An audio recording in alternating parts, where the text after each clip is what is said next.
আজকে আমার উপদেষ্টাদেরকে আমার বলতে ইচ্ছা, আপনাদের শেখ হাসিনা হওয়ার শখ জাগছে। আপনারা শেখ হাসিনা হতে চান? শেখ হাসিনা যেভাবে নিজেই নির্বাচনের আয়োজক, নিজেই নির্বাচনের প্রার্থী, এটা হতে চান? যখন লন্ডন মিটিং হয়েছে, সেই মিটিংয়েও ডক্টর ইউনূস স্যার শর্ত দিয়েছেন, এই ছাত্র উপদেষ্টা যারা আছে বা উপদেষ্টাদের নির্বাচনে অংশগ্রহণ করতে হবে বা নির্বাচনে সুযোগ দিতে হবে।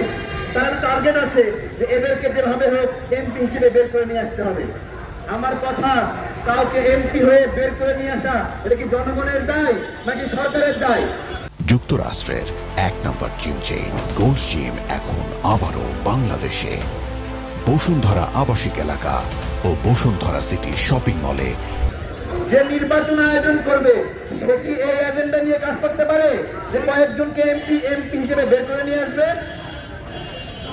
আজকে বিষয়গুলো আপনাদেরকে খুব সহজ মনে হচ্ছে, কিন্তু একদিন গিয়ে আপনাদেরকে মনে হবে ইতিহাসে একটা কালো অধ্যায় তৈরি করে রেখে গেছে যে অন্তর্বর্তীকালীন সরকারের উপদেষ্টারাও নির্বাচন করতে পারে।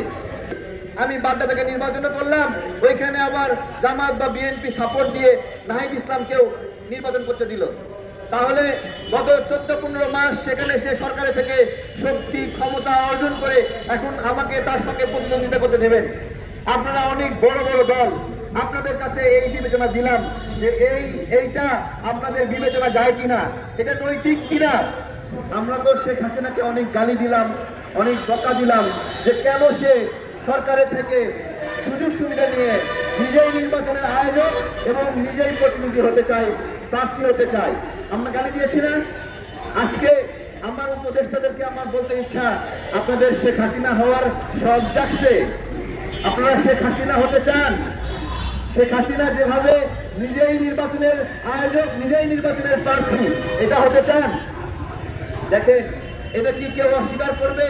এই সরকার সচিবালয়, জেলা প্রশাসক অফিস, অধিদপ্তর, মন্ত্রণালয়, সকল জায়গায় এই এনসিপি নামের একটি দলকে নির্বাচনের জন্য বিভিন্ন প্রস্তুতি নেওয়ার জন্য অর্থনৈতিক সুবিধা দিয়েছে, বিভিন্ন ক্ষমতা কেন্দ্রিক সুবিধা দিয়েছে।